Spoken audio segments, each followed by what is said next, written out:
अच्छा, मला वाटलं तुम्ही माझ्यामध्ये बोलताय. सॉरी.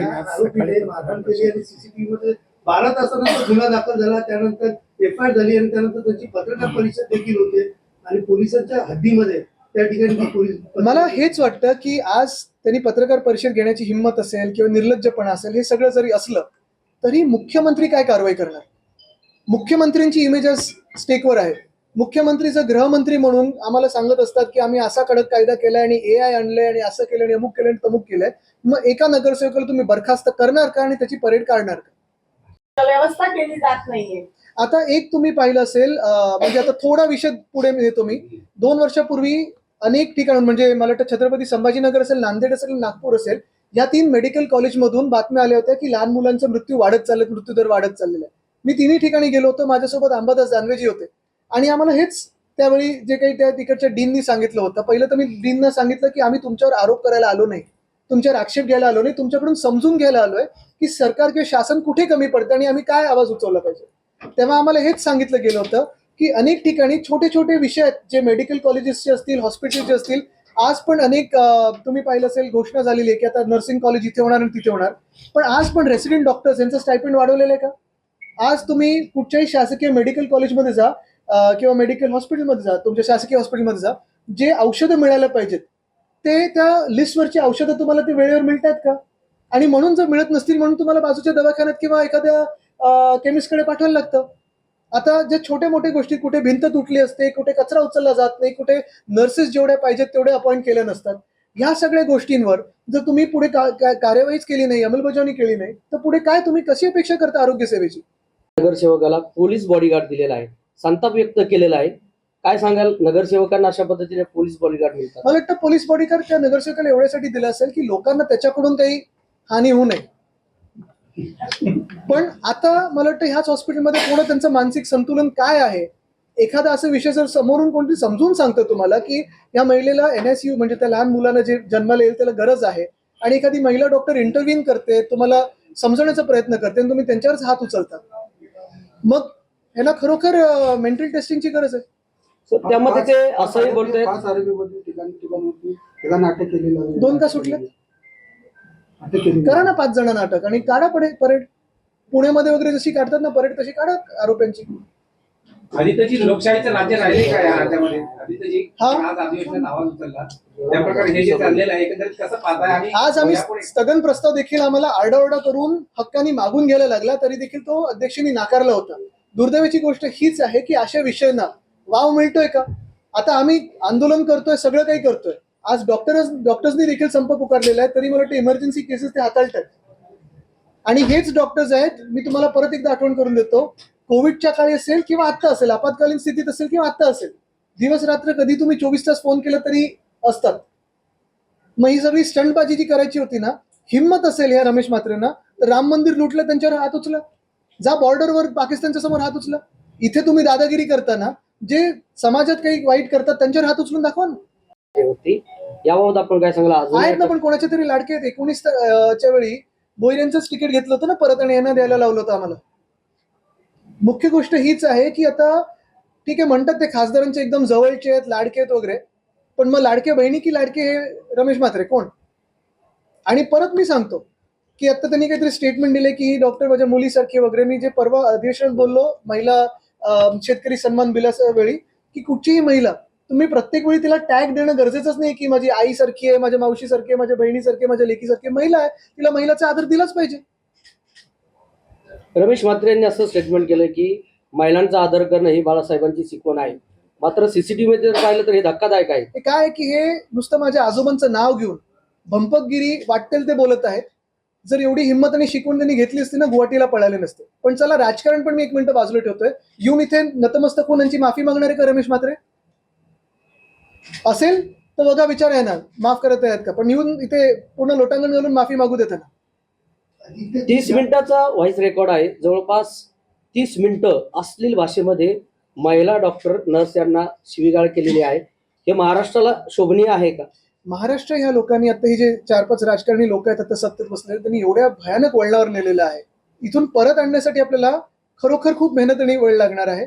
पण ह्या 30 मिनिटांमध्ये आणि जे काही त्यांना फोन करून ते बोलवण्यामध्ये जेवढा वेळ गेला, तेवढ्या ह्याच्यात त्या महिलेची डिलिव्हरी पण झाली असती. आदित्यजी ज्या पद्धतीने आपण पाहिलं की त्यांना पोलीस सुरक्षा होती, त्यांच्याकडे पोलीस गार्ड होता आणि त्यांच्या समोर हा सगळा प्रकार चालू होता आणि त्या प्रकारची माहिती देखील या ठिकाणी दिली. नाही, मुख्य गोष्ट हीच आहे ना की आता राजकीय जी लोक आहेत किंवा मुख्यमंत्री आहेत, उपमुख्यमंत्री आहेत, काय करणार? आता जी मागणी मी मुख्यमंत्र्यांकडे केलेली आहे की तुम्ही हे ना अटक करून दाखवा, यांची परेड करून दाखवा. आणि उपमुख्यमंत्र्यांकडे नगरविकास खातं आहे. ते कुठच्याही नगरसेवकाला धमकी देत असतात, माझ्याकडे येणं तर तुला बरखास्त करतो, माझ्याकडे येणं तर तो डिस्क्वालिफाय करतो. करा ना याला डिस्क्वालिफाय, करा डिस्क्वालिफाय आणि द्या एक मेसेज पूर्ण देशाला की आम्ही पुरोगामी महाराष्ट्र आहोत, आम्ही अशा गोष्टी सहन नाही करणार. डिस्क्वालिफाय तुम्ही आरामात करू शकता. जर उद्या तुम्ही असंच एमसीवर हात उचललात महानगरपालिकेच्या आयुक्तावर, डिस्क्वालिफाय व्हाल ना. तुम्ही जर कुठच्याही सरकारी अधिकारी उचललात हात तर नॉन बेलेबल ऑफेन्स होतो. मग डॉक्टरवर का नाही होत? म्हणजे डॉक्टरला जो मारतो त्याच्यावर का नाही होत? बरं, इथे काही चुकीचं सांगत होते का, गैर काही प्रकार झाला का, चुकीचं औषध दिलं का, चुकीचं जास्ती काही बिल लावलं का? तसंही नाही. डॉक्टर तुम्हाला समजून सांगण्याचा प्रयत्न करतायत की जे NICUचं बेड जे लहान मुलासाठी कदाचित गरजेचं असतं आणि उलट चांगलपणाने ते सांगत होते की ते मूल जर जन्माला असतं सिझेरियननी आणि जर काही प्रीमेच्युअर असतं बर्थ तर तुम्हाला NICUचं बेड लागलं असतं. तो जर इथे त्या वेळेत एखादा जो शेवटचा बेड होता तो ऑक्युपाय झाला असेल तर दुसऱ्या हॉस्पिटलला तुमची सोय करून देते. अजून काय करावं याने? आदित्यजी, यापूर्वी 5 वेळा ह्या Sorry, तुमचं डॉक्टरांवरती हल्ले झाले. तुमचा आवाज येतो, तुम्ही दिसत नाही. ठीक आहे, 5 वेळा हल्ले झालेत आतापर्यंत. डॉक्टरांना भेटायला आलेला आहात, नेमकं काय हा गंभीर प्रकार जो झालेला आहे याबाबत आपण काय बोला? विधान परिषदेमध्ये मला देखील वाटतं आपण आपण विषय घेतला. सगळ्यांनी पाहिलं असेल, काल परवाकडे जे आपल्याच माध्यमातून आणि काही महाड वगैरेच्या माध्यमातून माझ्याकडे जे व्हिडिओ आले, एकंदर भयानक प्रकार झालेला आहे. जर आपण पूर्ण माहिती घेतली तर कोणी कोणावर हात उचलूच नाही, पहिली गोष्ट. दुसरी गोष्ट म्हणजे जे काही आपण माझ्यासमोर आत्ता आपण पण ऐकलं आणि मला वाटतं डॉक्टर साहेबांकडूनच ऐकलं, तुम्ही नर्सेसकडून ऐकलं, जो प्रकार झालेला आहे खरोखर एवढा वेडेपणा आहे. म्हणजे जे हॉस्पिटल, जे डॉक्टर, जे नर्सेस तुम्हाला मदत करण्याचा प्रयत्न करतायत, जे प्रामाणिकपणे तुम्हाला सांगत आहेत की जर इथे डिलिव्हरी झाली तर निकूचा जो बेड असतो तो नाहीये, आम्ही दुसरीकडे तुम्हाला शिफ्ट करण्याचं सगळे जे काही मदत असेल, जे काही कोऑर्डिनेशन असेल, तुमचं ब्लड टेस्ट पासून सगळं इथे करून तुम्हाला तिथे आम्ही मदत करू. आणि हे सगळं होत असताना साधारणपणे त्या 1.5-2 तासाच्या कालावधीत तुम्ही कोणातरी ते बोलवता, रमेश म्हात्रेंना बोलवता, मारहाण करून घेता, तिथे तुम्ही आवाज चढवतात, घाणेरड्या शब्दांमध्ये अपशब्द वापरता, तुम्ही घाणेरड्या भाषेत सगळे काही बोलता. आणि ते रजिस्टर पण आता हे डोक्यात मारण्याचं त्यांनी दाखवलं. हे जे रजिस्टर आहे बर्थ रजिस्टर आहे. या रजिस्टरमध्ये जे कोणी इथे जन्माला येतात त्यांचा दाखला असतो, आई वडिलांचा दाखला असतो. आपण पाहिलं असेल, आता ठीक आहे 2026 साल झालं म्हणजे 6 वर्ष निघून गेली, पण 19-20 साली अनेक लोक जिथे रस्त्यावर उतरायला किंवा हे जे डॉक्टर्स किंवा नर्सेस हे जे सेवा करून घरी यायचे, त्यांना घरी घ्यायला घाबरायचे, स्वतःच्या सोसायटीमध्ये यायला घाबरायचे, तेव्हा या लोकांनी हिंमत दाखवलेली आहे आणि देवासारखं उतरून लोकांची मदत केलेली आहे. अनेकदा आपण पाहतो, अनेकदा आपण बोलत असतो की देवाला आपण घाबरतो, गॉड फिअरिंग आहोत, पण तसं जर पाहायला गेलं, आणि हे आम्ही नेहमीच म्हटलेलं आहे की इथे तुमच्या जीवनामध्ये जर तुम्हाला काही गंभीर जखम झाली, काही आजार झाला तर देवाकडे तर आपण आशीर्वाद किंवा प्रार्थना करतोच, पण जे इथे हॉस्पिटलमध्ये येऊन किंवा डॉक्टरकडे जाऊन तुम्ही जेव्हा जे त्यांच्याकडून औषध घेता ते देवासारखंच असतं ना, इंटरव्हेन्शन. आणि आज आपण पाहतोय की रमेश म्हात्रेसारखा माणूस इथे येऊन हात उचलतो, आरडाओरडा करतो, शिव्या देतो, मारामारी करतो आणि असंच सगळं सुट्टं मोकळं रान त्याला मिळालेलं आहे. हे योग्य नाहीये.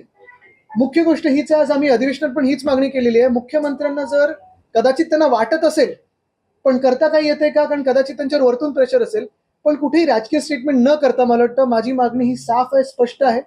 मुख्यमंत्री जे आपल्या राज्याचे गृहमंत्री पण आहेत, कारण आपण अनेकदा बोलतो लाडकी बहीण आम्ही योजना आणली, आम्ही ते महिला दिनाला खूप काही बोलत असतो, मग परत काय परवा महिला शेतकऱ्यांसाठी कायदा आणलेला आहे, पण आज आपण पाहिलं महिला डॉक्टरवर, आणि महिला असो किंवा पुरुष असो कुठच्याही डॉक्टरवर हात उचललेला आहे. जी महिला डॉक्टर उलट समजवायचा प्रयत्न करते तिच्यावर हात उचललाय, नर्सवर हात उचललेला आहे. आमची मागणी स्पष्ट आहे.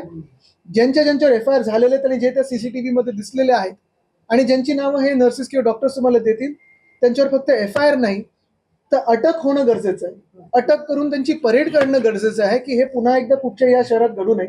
आणि तिसरी गोष्ट आणि सगळ्यात महत्वाची म्हणजे रमेश म्हात्रेंचं नगरसेवक पदावरनं बरखास्त करून त्यांना निवडणूक लढण्यापासून बंदी टाकली पाहिजे. नाहीतर नुसतं काही बोलण्याला, आश्वासनाला आणि स्टेटमेंट्सना काही अर्थ राहणार नाही. आज आपण पाहतोय, कदाचित आपण उद्या हे विसरून जाऊ, दुसरं कुठचं तरी विषय येईल पत्रकारांमध्ये किंवा आमच्यामध्ये राजकारण्यांमध्ये वेगळा विषय, पण ह्या डॉक्टर्सना जो मनस्ताप झालेला आहे, जो ट्रॉमा झालेला आहे, हे त्याच्यातून बाहेर कसं येणार, आणि दुसरं म्हणजे हे परत परत होण्यापासून आपण कसं थांबवणार. आपण ठीक आहे म्हणत असतो की कायदा आणू आम्ही, कधी लॉयर्ससाठी बोलतो, कधी डॉक्टरसाठी बोलतो की कोणी याच्यावर हात उचलणार नाही, कोणी असं नाही होणार तसं नाही होणार, पण हे सगळं घडल्यानंतरच कशाला.